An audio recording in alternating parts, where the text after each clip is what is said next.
গতরাতের বিশ্বকাপ যেন ছিল দুই রকম গল্পের মঞ্চ। একদিকে ছিল তারকাদের দাপট, অন্যদিকে ছিল ইতিহাস লেখার উল্লাস। আর্জেন্টিনা দেখিয়ে দিল কেন তারা বর্তমান বিশ্ব চ্যাম্পিয়ন। এবং বিশ্বকাপের সর্বোচ্চ গোলদাতার লড়াইয়ে একদিকে মেসি আরেকদিকে এমবাপ্পে, এদের প্রতিদ্বন্দ্বিতা এখন তুঙ্গে। তবে শুধু তারকারাই নয়, গত রাত যেমন ছিল হচ্ছে অনেক চমকের। ফ্রান্সও নিজেদের জায়গা পাকা করেছে, ওদিকে আর্লিং হালান্ড চিনিয়েছেন একদম নিজের জাত। প্রতিটা ম্যাচ বলছে এই বিশ্বকাপে কোনো সমীকরণেই স্থায়ী নয়। মেসির জয়ের পূর্ণ বিশ্লেষণ, এমবাপ্পের নতুন রেকর্ডের দৌড়, জর্ডানের চমক, নরওয়ের শক্ত বার্তা, সব মিলিয়ে আজ হবে জমজমাট আলোচনা। এবং সবাইকে এরই সাথে স্বাগত জানাচ্ছি আইগাস United presents ultimate world cup. আমরা দুজন সাথে রয়েছি, আমি রহমান রাশেদ এবং আমি ইশরাত জাহান।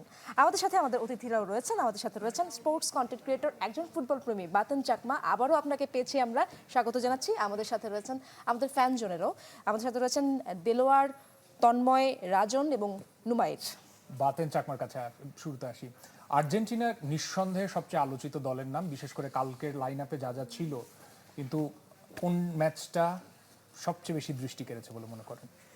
গতকালকের ম্যাচে অবশ্যই স্পটলাইটটা তো আর্জেন্টিনার দিকে থাকবে, কারণ লিওনেল মেসি আছে। আবার অন্যদিকে কিন্তু ফ্রান্সের ম্যাচও ছিল, আবার ফ্রান্সের গ্রুপ প্রতিপক্ষ সেনেগাল আর নরওয়ের ম্যাচও ছিল। ওভারঅল তিনটা ম্যাচের কথা যদি বলতে যাই, তাইলে আমার মতে সেনেগাল ভার্সেস নরওয়ের ম্যাচটাই গিয়ে থাকবে। যদিও বা ওখানে আলজেরিয়ার ম্যাচও ছিল, তবে সেনেগাল ভার্সেস নরওয়ের ম্যাচটা অন্য লেভেলে ছিল। এবং একই রাতে লিওনেল মেসি খেলেছে এমবাপ্পে, আবার খেলেছে হালান্ড। কার্ডটা দেখে আপনি ইমপ্রেস বেশি? বলা যায় লিওনেল মেসি, কারণ মানে এই বয়সে এসে এরকম পারফরমেন্স আসলে মানে আশা করি নাই আমি। হয়তো বা ভালো করবে আশা করছিলাম, বাট এটা অতিমানবীয় পারফরমেন্স বলা যায়। কিন্তু শুরুতে যে পেনাল্টিটা মিস হলো ওটা দিয়ে না, পেনাল্টি মিস হওয়া এটা মানে একটা ম্যাচেরই অংশ। পেনাল্টি মিস হতেই পারে, কারণ মেসি তো আর অন্য গ্রহের মানুষ না, মেসি তো মানুষ। শেষ পর্যন্ত উনিও পেনাল্টি মিস করবে, এবং পেনাল্টি মিস করার পরে উনি আবার অতিমানবীয় কিছু করে গোল করছে। তো এটা মানুষের অংশ যে মাঝে মাঝে ভুল করবে, মাঝে মাঝে অতিমানবীয় কিছু করে ফেলবে। তো আমি বলবো এটা ম্যাচেরই একটা অংশ। আর্জেন্টিনার জার্সি তো একটু বেশি বলবে, স্বাভাবিক। আমরা এই গল্পে ফিরবো রাশেদ। অন্য কোনো প্রশ্ন কি করব আমরা নাকি? আমরা পরবর্তীতে আসি, আমরা আবার টিটু ভাইয়ের কাছে যাই। নিশ্চয়ই আমাদের এই আয়োজনের আমাদের সাথে এক্সপার্ট রয়েছেন বরাবরের মতো সাইফুল বারী টিটু, কোচ এবং ফুটবল অ্যানালিস্ট। চলে যাচ্ছি টিটু ভাইয়ের কাছে। টিটু ভাই, স্বাগত জানাচ্ছি। Thank you. কালকে সারাদিনে যত আলোচনা হয়েছে, বিশেষ করে এপিসোডে যা যা আলাপ হয়েছে, মোটামুটি বলা যায় যে হিসেব মিলেছে। হ্যাঁ, কিন্তু একটা বিষয় নিয়ে আমাদের দুজনেরও আলোচনা ছিল যে মেসির রেকর্ড হবে না এদিকে এমবাপ্পে, তো মেসির রেকর্ড ভাঙবে নাকি, সেরকম একটা প্রশ্ন নিয়ে আজকে আয়োজন শুরু করেছি আমরা। হ্যাঁ, মেইনলি হচ্ছে যে এটা কিছুটা বোরিং হচ্ছে আর কি। 2 ম্যাচে 5 গোল, আমাদের অ্যানালিসিস করাটা বেশ মুশকিল। বাট ওখানে বললেন যে he is only a human, ও পেনাল্টিটা মিস করে বুঝিয়ে দিয়েছে। বাট আমি আজকে দেখছিলাম ইব্রাহিমোভিচ বলেছে আর কি যে মেইনলি যে ওর প্রশংসা, বাট থিয়েরি অরি যেটা বলেছে এটা হচ্ছে অন্য লেভেলের। সেটা বলছে যে ডিকশনারিতে মেসি নামটা দেওয়া উচিত। ইটস আ গুড ডে আমরা বলি না, ইটস আ মেসি ডে, এই টাইপের আর কি। তো বোঝা যায়। এবং আরেকটা কথা ছিল যে রেকর্ড মেসিকে চেস করে, ও চেস করে না। বাট সব কিছু মিলে আসলে বলবো যে আমি যে পেনাল্টি মিসটা যদি অ্যানালাইজ করি আমরা, মেসি যেভাবে এখন পেনাল্টি মারে, লাস্ট মোমেন্ট একটু ওয়েট করে, গোলকিপারকে দেখে কোন দিকে ডাইভ দিচ্ছে। সো অ্যাকচুয়ালি গোলকিপার কোন দিকে ডাইভ দেয় না, he was waiting for the last moment. তো মেসি তখন কি করতে হয়েছে যে আমি যেদিকেই মারবো বেশি কোনা দিয়ে মারবো, তো বেশি কোনাটাই চলে গিয়েছে বাইরে, ছুটে গেছে। কিন্তু টিটু ভাই, একটা ব্যাপার নিশ্চয়ই আপনারও চোখে পড়েছে যে বিশ্বকাপে একক গোলের দিক থেকে সর্বোচ্চ গোলও যেমন মেসির, সর্বোচ্চ পেনাল্টি মিস করেছেও কিন্তু মেসি। ব্যাপারটাকে কিভাবে দেখেন আসলে, বিশেষ করে কালকেও যে সারাদিনে যেই খেলাগুলো হয়েছে, এবং আপনি বলছিলেন 2 ম্যাচে 5টা গোল, একটু দেখবো কি আমরা ম্যাচে কি কি গোল হয়েছে, এবং বিশেষ করে মেসির সেকেন্ড গোলটা না বললেই না। এটা আমার মনে হয় যে সারাদিনে আসলে স্পটলাইটটা নিয়ে যায়। ওই সময়টা তো আসলে অ্যাডিশনাল টাইমে খেলা হচ্ছিল। তো প্রথম গোলটা আসলে মেইন হচ্ছে খেলাটা শুরুতে পেনাল্টিটা কনভার্ট করতে না পারাতে কিন্তু অস্ট্রিয়া খেলায় ফিরে আসছিল, একটা সার্টেন মোমেন্টাম ছিল ওদের। এক্স্যাক্টলি। তারপরে আবার এই গোলটা কিন্তু ঘুরিয়ে দেয়। আমরা যদি দেখি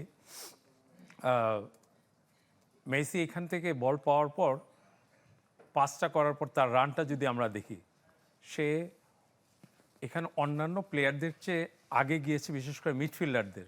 এবং ওইখানে যেটা গিয়েছে, এবং এই টিমের যে আন্ডারস্ট্যান্ডিং, এই যে মেসি এখানে সবসময় থাকবে সবাই জানে, চোখ বন্ধ করে বলটা ছেড়ে দিয়েছে, এখানে ছেড়ে দেওয়ার পর। এবং কিন্তু এটা কি মনে হয়নি যে এখানে কিছু একটু আনচেকড ছিল, এটা ওরা প্রেডিক্ট করতে পারে? হ্যাঁ, এটা হচ্ছে এই প্লেয়ারটা সময় মতো নামতে আসতে পারেনি, সময় এটা নিয়েছে, অনেক সময় বাট নিয়েছে। ফিনিশিংটা নিয়ে আপনি বলতে হবে। জিনিসটা হচ্ছে যে বল যখন ওদিক থেকে ক্রস হয়, গোলকিপাররা তখন এদিক থেকে দেখে এদিকে মুভ করে, সো ওই মোমেন্টামটাই গোলকিপারের ছিল এবং মেসি কিন্তু ওইবারেই মেরেছে যেদিক থেকে বল এসেছে। এটা হচ্ছে ওর টপ ক্লাস ফিনিশিং আমি বলবো। আর সেকেন্ড গোলটার ক্ষেত্রে আমরা জানি তখন অ্যাডিশনাল টাইম চলছিল, অস্ট্রিয়া ওয়াজ আপ দেয়ার, যেখানে আমরা দেখছি যে 4th মিনিট চলছে অ্যাডিশনাল টাইমের, তো কেউই ছিল না। But toughest thing is to take the ball from there to the goal. এবং ও যেটা আসছে এখানে যেহেতু খালি ছিল, ওকে পাস দিয়েছে এখানে, কিন্তু এখানে ওর মিসটা ছিল খুব দৃষ্টিকটু। বাট এইখানে দেখেন যে Messi is always available, mister available বলা যায়, যে আমাকে পাস দাও। আমি খুব কম প্লেয়ারের সাথে দেখেছি এই জিনিসটা করে, এবং সে কিন্তু রেডি যে আমাকে দাও পাসটা, মানে he wants to score another goal. এবং তারপরে ওকে এখানে পাস দেওয়ার পর আমরা জানি সে এই যে কন্ট্রোলটা করেছে ব্যাকফুট দিয়ে, এইটা ছিল এক্সেপশনাল। পাসটা কিন্তু আর একদম পায়ে যায়নি, তো সবকিছু এক্সেপশনাল অ্যাকচুয়ালি। এবং এখানে বলটা মানে কতবার সে রেকটিফাই করেছে, এবং লাস্টে যেটা হলো যে 5 জনের এগেইনস্ট মানে ও একা। এটা আসলে কোনো ওয়ার্ড দিয়ে এটার বিশ্লেষণ করা যাবে না আসলে আমার মনে হয়।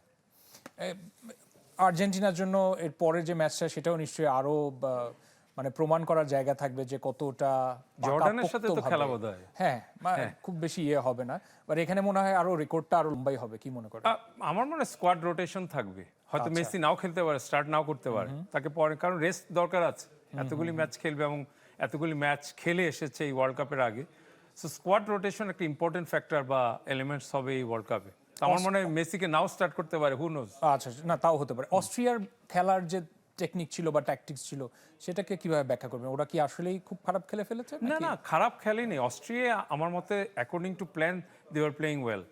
বাট একটা জিনিস হচ্ছে এত বেশি ওয়ান টাচ পাসিং, স্পেশালি আমরা অ্যাসিমেট্রিকের কথা বলি, একদিক দিয়ে উইং আছে আরেক দিকে উইং নাই, শেপটা, এবং থ্রু দ্য মিডল এই যে ডি পল, ম্যাকঅ্যালিস্টার, এরা যে পাসগুলি করে ওয়ান টাচ, এটার কাছে মানে কেউ ওইভাবে ব্লক তৈরি করে যে আটকাবে না। এবং মেসিকে তো আমরা দেখলামই যে আসলে হ্যাঁ, he is a human, penalty miss এবং কিছু কিছু সময় বল হারিয়েছে, বাট এই যে গোল করতে যাওয়াটা, অ্যাপিয়ার হওয়া, আনবিলিভেবল। এটা আসলে আমার মনে হয় খুব কঠিন ম্যাচ করা। গোলের কথা বলেন, কনসিস্টেন্সির কথা বলেন, বা ফর্মে থাকা বলেন, এমবাপে একেবারে ঘাড়ে শ্বাস ফেলছে। হ্যাঁ। এমবাপের গোলটা না বললেই না, এবং কালকে যা খেললো আমার মনে হয় যে আমরা ওয়ালে দেখতে পারি কিনা, হ্যাঁ, footage মানে নিশ্চয়ই আছে। এমবাপ্পের ওটাও বলবো, এবং মানে ওর গতি, লম্বা শট। আমরা যদি দেখি এখানে, কারণ যদি আসে ওয়ালে, মেইনলি ওরা ব্লক তৈরি করছিল, তো ওইখান থেকে যে বলটা যখন আসে এখানে, ডিফেন্সিভ ব্লকটা কিন্তু ফলো করেছে। হ্যাঁ, তো এমবাপ্পে জাস্ট এই পাসটা আমার মনে হয় লাকি ছিল তাদের জন্য, যে এইখান থেকে যে শটটা এক্সেলেন্ট, মানে left foot right foot both ফিটে সমান পাওয়ার, এটা আনবিলিভেবল। এবং আমরা যদি পরের ইয়েটা দেখি যে এখানে Second goalটা একটু amateur ছিল না? এটা মানে আমি বলবো যে ওদের মানে প্রতিপক্ষের অনেক- ইরাকের হ্যাঁ, এই জিনিসটা গোলকিপারকে দিচ্ছে, গোলকিপার একটু পিছনে ছিল, তো পাসটা কোথায় হবে এই স্টেজে মানে এফোর্ড করতে পারে না, এই ভুলগুলো এই যে আসলে আপনি অনেক দেখেন বেশি এখানে costly। বলটা এমন ভাবে গেছে, বাট এটা হচ্ছে যে এক্সপেক্ট করা ওইখান থেকে, এবং টু ইজি। অনেক নভিস ছিল আমার মনে হয়, রাইট, বিশেষ ওয়ার্ল্ড করে কাপে আমরা আসলে ওয়ার্ল্ড যখন কাপে এরকম মিস্টেক 48 টিমস দেখবো তখন এই ধরনের কিছু মিস্টেকসও থাকবে। না, আসলে কিছু একটু সময় চেয়ে নিচ্ছি, আমরা আসছি আবার আলোচনায়। নিশ্চয়ই ইশরাত রয়েছে ফ্যান জোনের সাথে, এবং বাতেন চাকমাও রয়েছে আমাদের সাথে, চলে যাবো আলোচনা। শুরুতে আমরা ফ্যানজনের কাছে যেতে চাই, তারপর মূল আলোচনায় যাবার চেষ্টা করব। একজন আর্জেন্টাইন ফ্যান আমার সামনেই বসা, তার কাছ থেকে একটু অভিব্যক্তিটা জানার চেষ্টা করব। কালকের ম্যাচটা কোথায় দেখেছেন এবং কি মনে হচ্ছিল যখন গোল হচ্ছিল না? কালকের ম্যাচটা আমি আমাদের এলাকাতেই দেখেছি, এবং প্রজেক্টরের মাধ্যমে আমাদের এখানে খেলার আয়োজন করা হয়। সেটা হচ্ছে কালকে যখন 90 মিনিটের দিকে আমরা পেনাল্টিটা পেলাম, পেনাল্টিটা মিস হওয়ার পরে মানে এক প্রকার মানে ভেঙে পড়েছিলাম যে না, পেনাল্টি মিস হলো মেসির দ্বারা। আবার এক প্রকার ভালো লেগেছে যে অনেকেই একটা কমেন্ট করে, মন্তব্য করে যে আমরা পেনাল্টি দিয়েই হচ্ছে বিশ্বকাপ স্কোর করি, বা মেসি পেনাল্টি দিয়েই স্কোর করে। তো কাইন্ড অফ কালকে পেনাল্টিটা মিস হতে এক প্রকার ভালো লেগেছে যে না, মেসিও পেনাল্টি মিস করতে পারে এবং আমরা পেনাল্টি ছাড়াও গোল করতে পারি। ও পেনাল্টি মিস হয়ে ভালো লেগেছে, মানে আমার কাছে একটা আচ্ছা, ব্যক্তিগত মতামত, তরুণ ভালো আরেকজন লেগেছে। আছে আর্জেন্টাইন ফ্যান, দেখি মানে অন্যরাও তো ছিল যারা অন্য দলকে সাপোর্ট করে, পেনাল্টি মিসের পরে ওদের রিয়াকশন কি ছিল বা ওটা আপনারা কিভাবে হ্যান্ডেল করলেন কালকে? খুবই কষ্ট লাগছে, মেসি পেনাল্টিটা মিস করছে। ওইটাও হয়তো গোল হইলে হয়তো ট্রল হচ্ছিল, হ্যাটট্রিক অনেক থাকতো। ট্রল হচ্ছিল না? ট্রল তো অবশ্যই হচ্ছিল, ওটা গোল হলে হয়তো 3টা গোল হইতো। আচ্ছা, মেসি। একটু পেছনে ছোট্ট করে ব্রাজিলের একজন ব্রাজিলের supporter- উসকুস করছে দেখি, নিশ্চয়ই তার কিছু বলার আছে। অবশ্যই ফুটবল খেলাতে প্ল্যানটি থাকবে, কিন্তু আর্জেন্টিনা কেন জানি খেলা শুরুতেই তারা পেনাল্টি পায়। 2022 সালেও দেখেছি। না কিন্তু আপনি তো খেলা যেহেতু দেখেছেন, পেনাল্টিটা তো ওয়াজ লেজিট, রাইট? এটা 50-50 চান্স ছিল, না দিলে পারতো। জি জি জি, রাইট। তো আপনার কেন মনে হয়, মানে অন্যান্য সময় কি মনে হয় যে একটু দে গেট দ্য অ্যাডভান্টেজ এরকম কিছু? অবশ্যই আমার কাছে মনে হয়েছে 2022 সালে প্রত্যেকটা খেলা স্টার্টিং এ তারা কেন জানে যে প্ল্যানটিটা পেয়ে যায় এবং Forget about 2022, ওটা তো আরো 4 বছর আগের কথা। আর এবার বলেন। এবারে যেটা রাশিয়ান হয়েছে, এভাবে চেপে সেম ধরবেন না আমরা ব্রাজিল চেয়েছিলাম যে supporter-কে, হয়তো বা আপনার পেনাল্টিটা যে পাইলো তাতে আমরা আশা করছিলাম যে গোল হবে, কিন্তু মেসি দুর্ভাগ্যক্রমে গোলটা দিতে পারে নাই। এতে আমরা আসলে একটু খুশি হয়েছি। একটু টাফ টাইম দিল আপনাকে। আমরা বাতানের কাছে একটু ফিরতে হ্যাঁ, চাই। sure, বাতান, এই ফলাফলের যে পার্থক্যটা, এটা কি ইন্ডিভিজুয়াল ব্রিলিয়ান্সের কারণে হলো নাকি ট্যাকটিক্যাল কোনো শ্রেষ্ঠত্বের লড়াই হলো? না, ইন্ডিভিজুয়াল বিলিয়ন্স আপনি 100% বলতে পারবেন না, কারণ আপনি যদি দেখেন কালকে যেভাবে ওভারঅল আর্জেন্টিনা গেমের টেম্পো কন্ট্রোল করছে বা বল প্রোগ্রেস করছে, এটা তো মেসি একা করে নাই। পুরা গেমের টেম্পো কন্ট্রোল বা বল প্রোগ্রেশন, তো এখানে মেসি অবশ্যই বলতে পারেন যে উনার যে ইম্প্যাক্টটা ওইটা বেশি ছিল। তবে মেসির সাথে সাথে আপনি এই যে একটু আগে আমরা মানে আলোচনা করলাম এই যে রদ্রিগো ডিপলের কথা, ম্যাকঅ্যালিস্টারের কথা, ম্যাকঅ্যালিস্টার ডিপে নামলে রদ্রিগো ডিপল আপে উঠতেছে, রদ্রিগো ডিপল একটু ব্যাকে নামলে ম্যাকঅ্যালিস্টার আপে উঠতেছে। তো এগুলো আমার কাছে মনে হয় ওভারঅল টিম কেমিস্ট্রি। তো এই যে আর্জেন্টিনা যে 2 গোলে জিতলো বা ফার্স্ট ম্যাচে যে 3 গোলে জিতলো, সব কিছুই আমার কাছে মনে হয় যে প্রথম জিনিসটাই হচ্ছে টিম কেমিস্ট্রি বা টিম ইম্প্যাক্ট। এরপরে লিওনেল মেসির ইম্প্যাক্টটা বলতে পারেন আপনি। এই টিম কেমিস্ট্রিটা অন্য কোনো দলের মধ্যে কি দেখেছেন? মানে মেসির সাথে তার সতীর্থদের যে একটা কেমিস্ট্রি দেখি আমরা সবসময় প্রত্যেকটা ম্যাচেই। না, টিম কেমিস্ট্রি প্রত্যেকটা টিমেই থাকে, তবে আর্জেন্টিনা টিমের টিম কেমিস্ট্রি অন্য লেভেলের। মানে আমরা প্রায় সময় বলি কি, আর্জেন্টিনার প্লেয়ারদের যদি দেখেন বা আপনি ফ্রান্সের প্লেয়ারদের যদি দেখেন, কাগজে কলমে কিন্তু ফ্রান্সের প্লেয়ারদের ধারে কাছেও নাই আর্জেন্টিনার প্লেয়ার। পর্তুগালের খেলা আছে আজকে, পর্তুগাল টিমটার মধ্যে কি এটা দেখেছেন কিনা? না, পর্তুগালের টিমে অবশ্যই এখানে আপনার টিম কেমিস্ট্রি থাকবে, তবে ওই যে বললাম প্রত্যেকটা টিমে টিম কেমিস্ট্রি থাকে, তবে আর্জেন্টিনার টিমের যে টিম কেমিস্ট্রি ওইটা জাস্ট অ্যানাদার লেভেল। মানে ওইটার সাথে কারোর তুলনা হয় না। আর আর্জেন্টিনা এমন অনেকগুলো ম্যাচ দেখবেন আপনি যেগুলো শুধুমাত্র টিম কেমিস্ট্রির জোরে ওরা বাইর করে ফেলতে পারবে ওই ম্যাচগুলো। যেমন কালকে ওই যে মেসির ফার্স্ট গোলটা, ওইটা মানে টিম ব্রিলিয়ান্স, টিম কেমিস্ট্রি সব কিছুই বলা যায়। মানে এখানে টিম কেমিস্ট্রি না থাকলে কখনো পসিবল না এরকম গোল করা, যেটা আমরা বার্সেলোনায় দেখি মেসির। নিঃসন্দেহে, এবং সেকেন্ড যে গোলটা সেটাও কিন্তু মনে হচ্ছে আমার কাছে। আচ্ছা, এই পর্যায়ে আপনাদের জন্য অনলাইন কুইজ থাকছে, যেটা বরাবরের মতো আমরা প্রতি পর্বে করি। আজকের অনলাইন কুইজ জানিয়ে দিব আমি। প্রশ্ন হচ্ছে যে ফিফা বিশ্বকাপে এমবাপে মোট কতটি ম্যাচ খেলেছেন? খুবই সহজ প্রশ্ন, তারপরে অপশন দিয়ে দেই। Option A 16, option B 12, option C 14 এবং অপশন ডি 17। উত্তর দেওয়ার জন্য ভিজিট করুন worldcup.channel24bd.tv। এই ঠিকানায় সঠিক উত্তর দাদা পেয়ে যাবেন চ্যানেল 24 এর পক্ষ থেকে আকর্ষণীয় পুরস্কার। এবং বিরতিতে যাবার আগে গতকালকে যে বিজয়ী তার নাম আমরা জানিয়ে দিতে চাই। গতকাল অনলাইনের কুইজ বিজয়ী হয়েছেন পশ্চিম কাজীপাড়া, মিরপুর, ঢাকা থেকে তিতলি। আপনাকে অভিনন্দন। চ্যানেল 24 এর পক্ষ থেকে আপনি পাচ্ছেন আকর্ষণীয় পুরস্কার। এই সাথে একটা বিরতির সময় হচ্ছে, আমরা বিরতিতে যাচ্ছি। আই গ্যাস United presents ultimate world cup দেখছেন, একটা বিরতির সময় হলো, সাথে থাকুন আমাদের।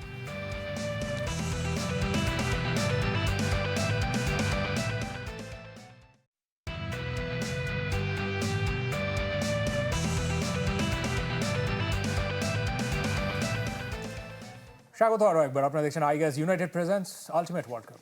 বাতানের কাছে আবারও ফিরতে চাই। মেসি ছাড়া আর্জেন্টিনা টিমের মধ্যে ফিনিশার তেমন কেউ আছে কিনা, বা কোনো একদিন যদি মেসি অফ থাকেন তাহলে টিমটার কি অবস্থা হবে?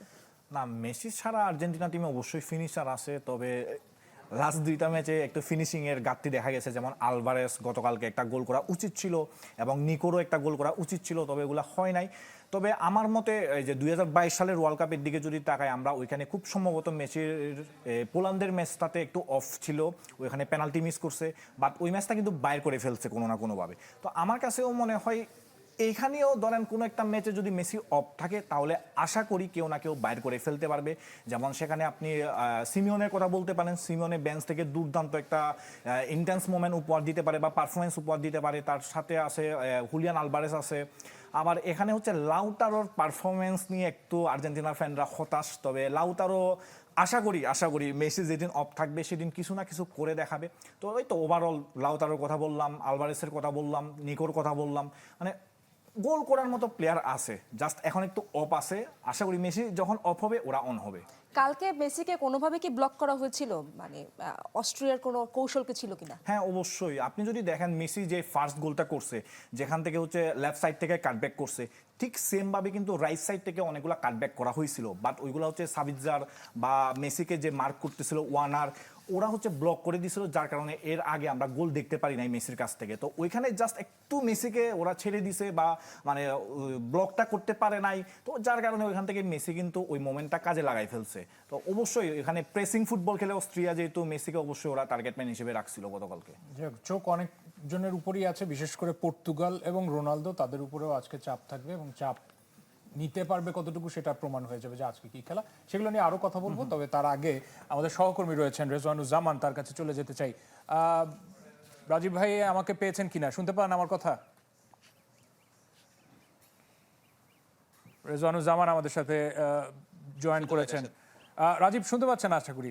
আজকে গতকালকের ম্যাচের তো ছোট করে আসলে একটা রিয়াকশন নিব আপনার কাছে, আর তার সাথে পর্তুগালের খেলা, যেটা এক রকমের বাঁচা মরা বলতে পারেন যে রোনালদোর জন্য একটা রেপুটেশন রাখার লড়াইও, সেই জায়গায় কি মনে হয় আপনার?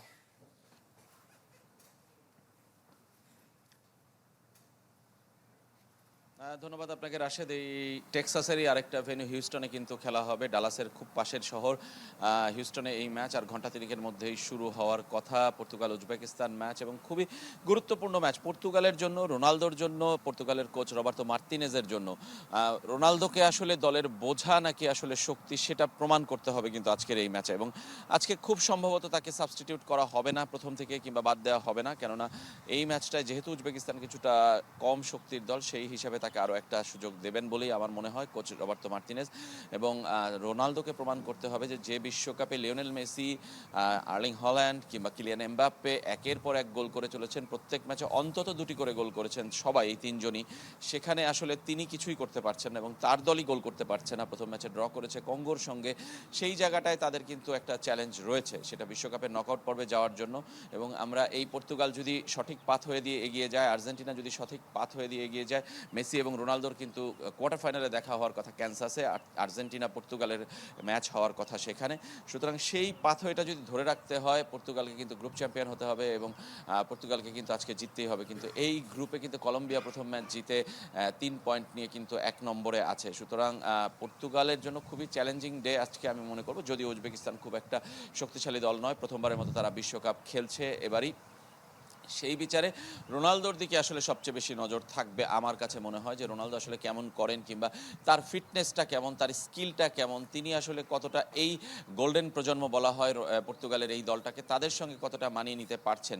পর্তুগাল কিন্তু রোনালদোকে ছাড়াও আসলে খুবই স্বর্ণালী দল, এবং তারা কিন্তু সেটা ইউরোতে দেখিয়েছে, নেশনস লিগে দেখিয়েছে, সব জায়গায়। আমার কাছে মনে হয় যে রোনালদোর জন্যই এই ম্যাচটা আসলে সবচেয়ে গুরুত্বপূর্ণ, যদি এই পর্তুগাল উজবেকিস্তান ম্যাচের কথা বলি।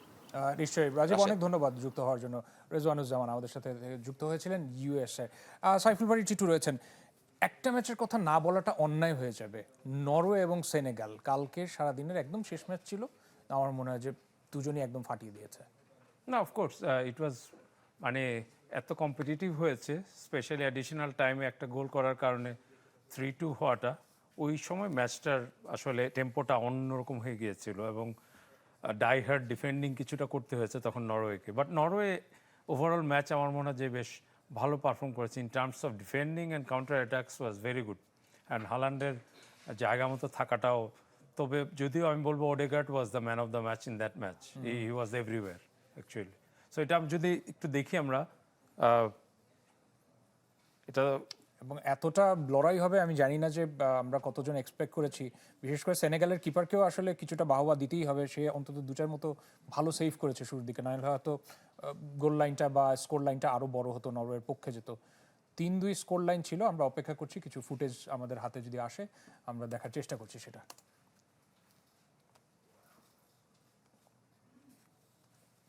এবং এই ম্যাচ শেষে বিশেষ করে নরওয়ের যে ওদের ট্র্যাডিশনাল সেলিব্রেশন ছিল সেটাও দেখার মতো। রাইট।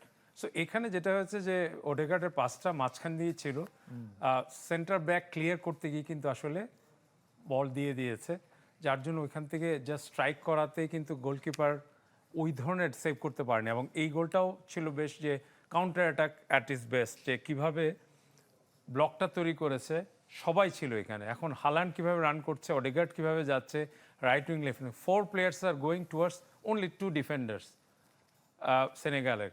তো এই অন দ্য ব্রেক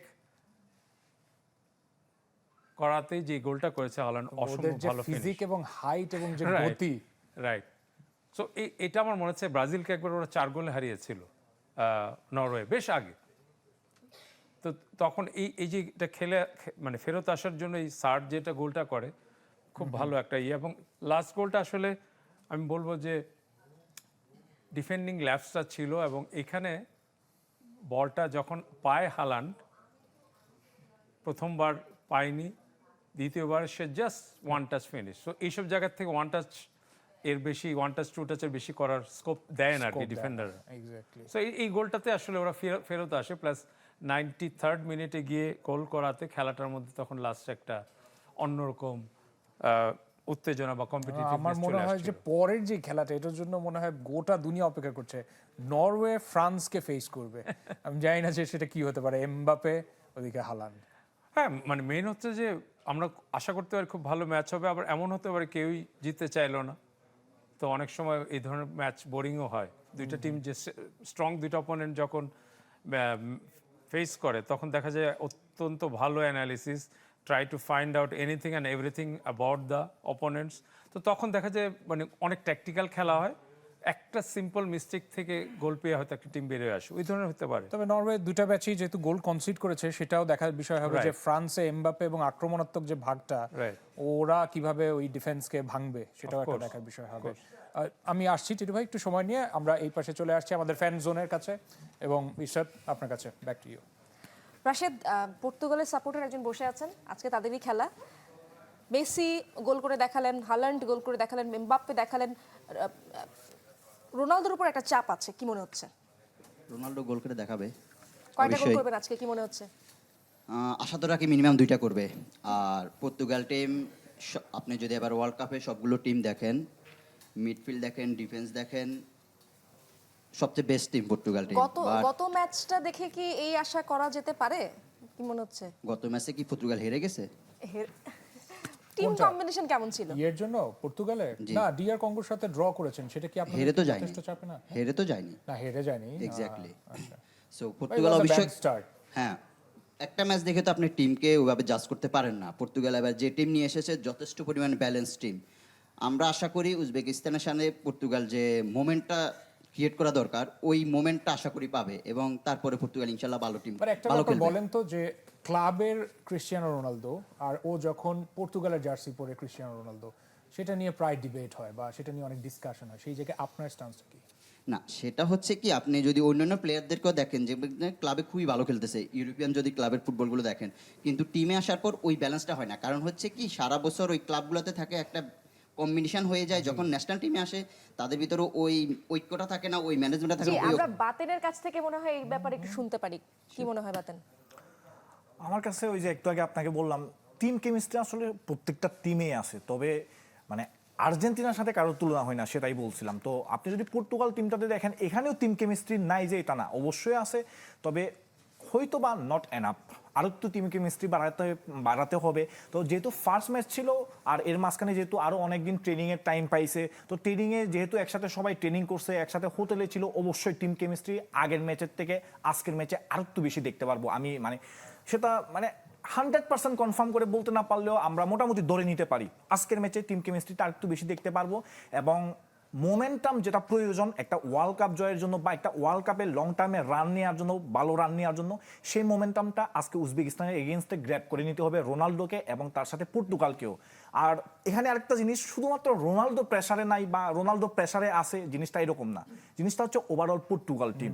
শুধুমাত্র রোনালদো বললে হবে না, কারণ রোনালদো যদি 2 গোল করে পর্তুগাল চ্যাম্পিয়ন হয়, মানে রোনালদো 2 গোল করে যদি ওয়ার্ল্ড কাপ জিতে যায় পর্তুগাল, কেউ আফসোস করবে না, রোনালদো আফসোস করবে না, পর্তুগালের ফ্যানরাও আফসোস করবে না। তার জন্য রোনালদোর ভালো করার প্রয়োজন এবং তার সাথে পর্তুগালেরও ভালো করা প্রয়োজন। কঙ্গোর সাথে ম্যাচে যে জায়গাগুলোতে আসলে ভুগছিল পর্তুগাল, আজকের ম্যাচে কি সেই ভুলগুলোকে তারা শুধরাতে পারবে কিনা, এবং ওই ম্যাচে কি কি ভুল আপনার চোখে পড়েছে পর্তুগালের? আজকে হয়তো বা আমরা একটু ভিন্ন অ্যাপ্রোচ দেখতে পারি। যেমন সেদিন আমরা দেখছিলাম কি একটু ভার্টিক্যাল পাস কম খেলছে পর্তুগাল, এবং আজকে হয়তো বা আমরা একটু ভার্টিক্যাল পাস খেলতে দেখতে পারি, এবং হয়তো বা আমি আজকে এক্সপেক্ট করতেছি রুবেন দিয়াস সেন্টার ব্যাকে স্টার্ট করবে, কারণ রুবেন দিয়াস কিন্তু এক্সপিরিয়েন্স একজন সেন্টার ব্যাক পর্তুগাল টিমের। তার সাথে আমরা জোয়াও ফিলিক্সের কথা বলতে পারি, আর জোয়াও ফিলিক্সের সাথে ওইখানে কনসেসাও যখন সাপ হয়ে আসে, কনসেসাও কিন্তু দুর্দান্ত পারফরমেন্স করে, এবং ওর সাথে রোনালদো বলেন বা ওইখানে পরের দিকে গঞ্জালো রামোস নাম ছিল, ওদের একটা ভালো কেমিস্ট্রি ছিল। তো ওই কনসেসাওকে আজকে হয়তো বা আমরা স্টার্টিং 11-এর রাইট সাইডে দেখতে পারি, কারণ ওই যে আবারও বললাম আজকে খুবই ইম্পর্টেন্ট ম্যাচ, আজকে মোমেন্টাম গ্র্যাব করে নিতে হবে। এই গ্রুপে তো কলম্বিয়া অলরেডি লিড করছে, আপনার কি মনে হয় যে এই ম্যাচগুলো শেষে মানে একদম নাম্বার 1 পজিশন কে ধরে রাখতে পারে? পর্তুগালের পক্ষে সম্ভব হবে? সেকেন্ড বা থার্ড টিম হয়েও যদি কোয়ালিফাই করে, ধরে নিচ্ছি যে যদি সেকেন্ডও হয়ে যায়, সেই ক্ষেত্রে রাউন্ড অফ 32 আর একটু ডিফিকাল্ট হয়ে গেল না? আসলে এইটা মানে পর্তুগাল আর কলম্বিয়ার মধ্যে এখানে চ্যাম্পিয়ন কে হবে, রানার্স আপ কে হবে সেটা দেখতে হবে, কারণ কলম্বিয়া কিন্তু খুবই ভালো টিম। মানে কলম্বিয়া এবারে বলতে পারেন যে কোনো জায়ান্ট কিলার টিম হয়ে যেতে পারে যে কোনো সময়। আচ্ছা, সবার জন্য থ্রেট। হ্যাঁ, অবশ্যই। সকাল 8টার দিকে কলম্বিয়ার তো খেলা রয়েছে কালকে সকাল আর 8টার দিকে। কলম্বিয়ার কিন্তু ফার্স্ট ম্যাচটা ভালো ছিল কলম্বিয়ার জন্য। আর কলম্বিয়া কিন্তু মানে আমরা যারা কোপা আমেরিকা ফলো করি, আমরা দেখে আসি যে কিরকম কলম্বিয়া টিমটা। তো কলম্বিয়া টিমটা আমার মতে লাস্ট ম্যাচে হয়তো বা পর্তুগালকে সারপ্রাইজ করে দিতে পারে। তো তার কারণে এই জন্য বলতেছি আজকে পয়েন্ট গ্র্যাব করতে হবে এবং হচ্ছে মোমেন্টাম গ্র্যাব করে নিতে হবে। এবং এর আগের ম্যাচে বলের দখল থাকলেও কার্যকারিতা কম ছিল, এমন একটা কথা আসলে যারা সাধারণ দর্শক তারা বলছিলেন পর্তুগালের। হ্যাঁ, এটাই বলতেছিলাম, মানে বলের দখল ছিল, বাট ওইটা ছিল কি মানে হরিজন্টাল পাস, তো ওইটা আজকে ভার্টিক্যালি নিয়ে যাইতে হবে। মানে আমাদের ডিফেন্স লাইন, মানে আমাদের বলতে পর্তুগালের ডিফেন্স লাইন বা মিডফিল্ড লাইন থেকে ফরওয়ার্ড লাইনের সাথে লিংক আপটা ভালো করতে হবে। কিন্তু হঠাৎ করে আমাদের বলে ফেললেন, তিনি না, কিন্তু আর্জেন্টিনা থেকে তার অলরেডি মানে হি ওনস ফুটবল, এটা হচ্ছে শেষ কথা না? আমি অবশ্যই চাইবো মানে পর্তুগালের মতো ভালো টিম নেক্সট রাউন্ডে যাক, কারণ পর্তুগালের মতো ভালো টিম নেক্সট রাউন্ডে গেলে খেলা আরো বেশি জমজমাট হবে, ওয়ার্ল্ড কাপটা দেখতে আরো বেশি মজা লাগবে আমাদের। আচ্ছা, আমরা এবার আমাদের ফ্যানজনের কাছে একটু যেতে চাই। মানে সারা রাত জুড়ে খেলা হচ্ছে, সকালবেলাও ম্যাচ, কিভাবে দেখছেন? ঘুম তো সব খেলা কে দেখছেন? সব খেলা রাত জেগে? সব খেলা পসিবল না দেখা ওইভাবে, সব খেলা তারপরে দেখা চোখ হয় না। দেখলে তো ঢুলু ঢুলু লাগে। আমাদের সবার চোখেই ঘুম এখন। কালকে দেখেছেন? কারণ সবগুলো ম্যাচ তো সেই রাতের বেলা, সবাই চোখে ঘুম থাকবে। আমরা একটু At least ওনাকে যদি- মাইকটা পাস করি না, উনি কিন্তু সেটা বলতে চাচ্ছিলেন। কালকে রাত্রে কয়টা ম্যাচ দেখেছেন? জি, কালকে আমাদের আর্জেন্টিনার ম্যাচটা দেখেছি, এরপর হচ্ছে ফ্রান্সের ম্যাচটা দেখেছি, নরওয়ের খেলাটাও দেখেছি, তিন ম্যাচই দেখেছি। আর্জেন্টিনার ম্যাচ দেখার পরে আপনার বাকি দুইটা ম্যাচ দেখার মানে হ্যাঁ জি, ধৈর্য আমি ছিল। কালকে তিনটা ম্যাচই দেখেছি।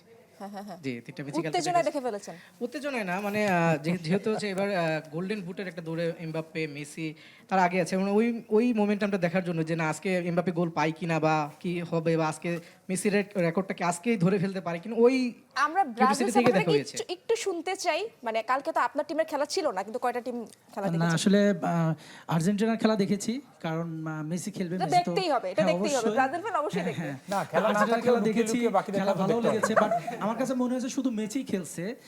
ব্রাজিল আর্জেন্টিনাতে যে 11টা প্লেয়ার খেলছে, কিন্তু মনে হচ্ছে যেন শুধু একা মেসি আমরা তো এখনো খেলছে। নেইমারকে নামাই নাই। জি জি জি, নেইমার কামব্যাক করছে, স্ট্রংলি আসবে সেটা আশা করি। হোপফুলি আর হোপফুলি। যাই হোক, সবাই যেহেতু রাত জেগে খেলা দেখেছেন, একটু বিরতিরও প্রয়োজন, আমরাও একটু বিরতি নিয়ে আসি। I guess United presents ultimate world cup দেখছেন, আরেকটা বিরতির সময় হলো। ফিরছি একটু পরে, সাথে থাকুন।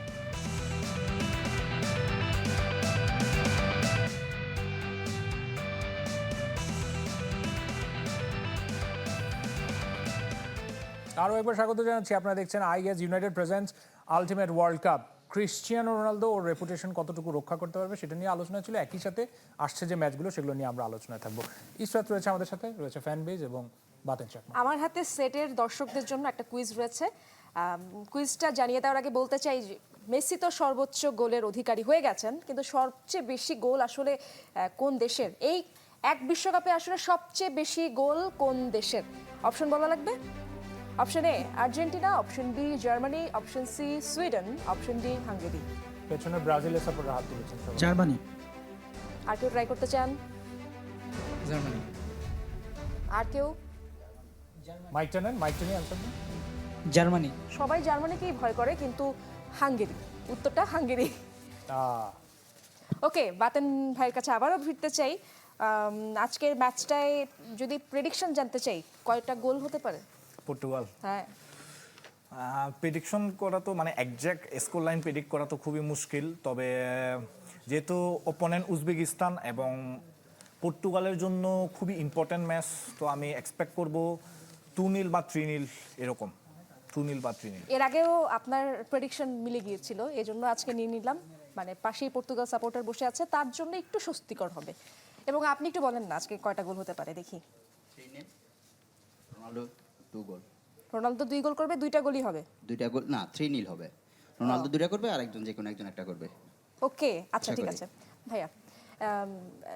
ডিফেন্সিভ আন্ডারডগগুলো যেমন হচ্ছে ঘানা, পানামা, কঙ্গো, এই বড় দলের বিপক্ষে এদের স্ট্র্যাটেজি এখন কেমন হচ্ছে? না, আমার মতে ভালোই, কারণ এবারে যদি আপনি দেখেন, এবারে শুধুমাত্র গ্রুপ চ্যাম্পিয়ন এবং গ্রুপ রানার্স আপ হলেই নেক্সট রাউন্ডে যাবে এইটা না কিন্তু, কারণ যারা গ্রুপের থার্ড পজিশনে থাকবে ওদের মধ্যেও কিন্তু পরবর্তী রাউন্ডে যাওয়ার সুযোগ আছে। তো অবশ্যই আপনি যখন ওয়ার্ল্ড কাপ খেলতে যাবেন আপনি অবশ্যই ট্রাই করবেন আপনি নেক্সট রাউন্ডে যেন যেতে পারেন।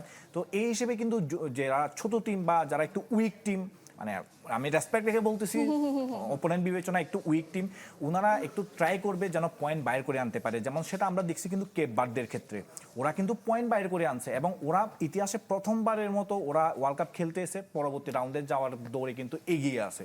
তো এটা আমার মতে খারাপ কিছু না, খুবই ভালো, এবং ওরা যে এটা প্ল্যানিং করে আসছে এবং ওরা এক্সিকিউট করতেছে। আচ্ছা, বাতেন চাকমার কাছে একটা প্রশ্ন করি, যে এই আন্ডারডগের কথা যে ঈশ্বর বলছিল, আন্ডারডগ যারা খেলছে ভালো, তার মধ্যে সবচেয়ে ভালো কাকে এগিয়ে রাখবেন মনে হয় যে শেষ আসর করবে সবচেয়ে ভালো পারফরমেন্স নিয়ে? আসলে মানে এই ওয়ার্ল্ড কাপ শুরুর আগে আমরা আন্ডারডগ ওই রকম ভাবে বলতেছিলাম কি মরক্কো, জাপান বা আমরা নরওয়ের নামও বলতেছিলাম, তবে আসলে মরক্কো, জাপান এদের খেলা দেখে মনে হচ্ছে না এরা আন্ডারডগ, মানে এরা কাইন্ড অফ টাইটেলের জন্য ফাইট দিচ্ছে এরকম লাগতেছে। তো ওই হিসেবে যদি বলি, আমি এখনো পর্যন্ত একটু নরওয়ের নামটা রাখার চেষ্টা করবো আন্ডারডগের মধ্যে। পর্তুগালের সাপোর্টার কিছু বলতে চান? ভাইয়ের সাথে একটু দ্বিমত করবো, দ্যাটস ওয়াই উঠা আর কি। ভাই নরওয়েকে মরক্কোকে আন্ডারডগ বললো কেন বুঝলাম না। ওয়ার্ল্ড কাপের আগে, মানে ওয়ার্ল্ড কাপের আগে চিন্তা করতেছিলাম। আমরা আমাদের না, ওদের ওই যে আফ্রিকান ছোট্ট নেশনে একটা performance দেখলে তো সমর্থক, বোঝা তার যেত। কাছে যাওয়ার চেষ্টা করব। মেসিকে দেখেই হয়তো বা আপনার বড় হওয়া। জি। তারপরেও বলতে চাই যে মেসিকে ছাড়া আর্জেন্টিনা টিমে আর কাকে পছন্দ করেন হোলিয়ান আলভারেস, এবং কেন? তার ভালো পারফরমেন্স দেখে আর কি, ওকে ওকে ওকে, ক্লাব পারফরমেন্স। হ্যাঁ, ওকে রাশেদ, আপনি এখন পেছনে ব্রাজিলের সাপোর্টার যিনি, আজকে আরো খেলা রয়েছে, যেমন ইংল্যান্ড খেলবে হচ্ছে ঘানার সাথে। ইংল্যান্ডের খেলা সোফার আপনার কাছে কেমন লেগেছে, বা কি মনে হয় যে ও কি একটা বড় স্কোর বা বড় একটা রেজাল্ট নিয়ে এই ওয়ার্ল্ড কাপ থেকে বেরোতে পারবে কিনা? আসলে এই ওয়ার্ল্ড কাপে আমি যেটা দেখতেছি যে কোনো দল এককভাবে আধিপত্য বিস্তার করে যে আপনার তারা যে হট ফেভারিট এই ইয়েতে নাই, কারণ হট ফেভারিট বলে কোনো কিছু কিন্তু ওকে নাই ফুটবলে। সেমিফাইনালিস্ট হিসেবে দেখেন ইংল্যান্ড? ইংল্যান্ড যেভাবে খেলছে যেতে পারে, কিন্তু টাফ হবে, বা আচ্ছা। হয়তো বা ইংল্যান্ডের সঙ্গে ব্রাজিলের একটা খেলা পড়তে পারে, সেই ক্ষেত্রে অবশ্যই ব্রাজিল জিতবে। আমাদের ফুটবল এক্সপার্ট অ্যানালিস্ট রয়েছেন সাইফুল বারী টিটু, তার কাছে আসতে চাই। ইংল্যান্ডের খেলা এবং ঘানার সাথে, সেখানে গ্রুপ চ্যাম্পিয়ন নির্ধারণ হয়ে যাবে মোটামুটি। ইংল্যান্ড কোন ট্যাকটিক্সে আগাতে পারে বলে মনে হয়, বিশেষ করে? সেম ওরা আগের ম্যাচ যেটা খেলেছে 4-2-3-1 ওটাতেই থাকবে। হ্যাঁ। আর ক্রোয়েশিয়ার মতো টিমের সাথে 4-2 it was a very good result. Harry Kane specially যখন নিচে নেমে এসে বল নিচ্ছে, বায়ার্ন মিউনিখে ওই জিনিসটা করে, সো এটা তাদের যাবে। অ্যাকচুয়ালি আমি শুনছিলাম ওনাদের বিশ্লেষণগুলি, ওনারা অনেক ভালো ফুটবলের খবর রাখে, জানে, মানে they can be an expert any time of the day আমার কাছে মনে হয়েছে। কিন্তু ইংল্যান্ড এখন পর্যন্ত এই ওয়ার্ল্ড কাপে যেরকম করে খেলা এক্সিবিট করছে, আপনি কাপের দাবিদার হিসেবে বলতে পারেন? আপনার মনে হয়? ইংল্যান্ড তো গত দুটো ওয়ার্ল্ড কাপে ভালোই করেছে, ইউরোর ফাইনালও গিয়েছে।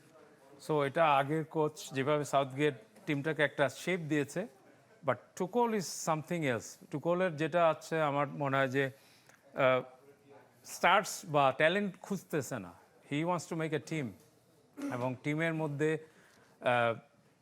Not so famous player but hard worker, এই কম্বিনেশনটা ভালো। কারণ আমরা একটা জিনিস ভুলে যাই, it's a world cup, but is also another football game of football. So এখানে কী করতে হয়, প্রিন্সিপালস হচ্ছে অ্যাটাকিং, ডিফেন্ডিং, ট্রানজিশনস। ওইটা ফলো করলে প্রত্যেকটা রোলস অ্যান্ড রেসপন্সিবিলিটির কী জব এবং কী করবে ওইটা হচ্ছে খুব ইম্পর্ট্যান্ট। তো এইটা যেই টিমগুলি ভালোভাবে সুচারুভাবে করতে পারবে তারা ওই পর্যন্ত যেতে পারবে।